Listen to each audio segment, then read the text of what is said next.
Hi, this video is from interview.com. Interview.com is a job portal. In this video, I'm going to talk about one of the basic Hibernate interview question: difference between session.get, session.load.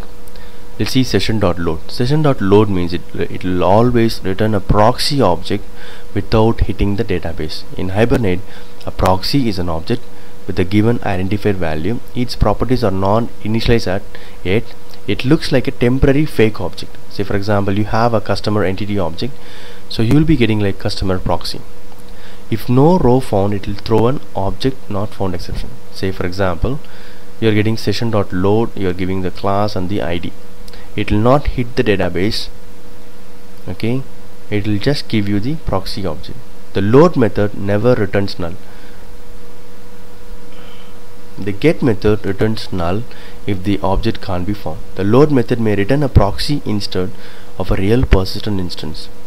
A proxy is a placeholder that triggers the loading of the real object when it's accessed for the first time. Say you got the proxy object user.getName. Then at that time it will hit the database and load the attributes. When to use load? Very important. When to use this get session.load?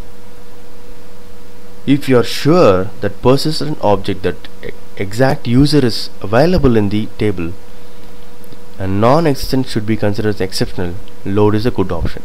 Okay, so I want to repeat, when we can use load method is you are sure that there is a row exists, always it should exist in the database table, then you can use load.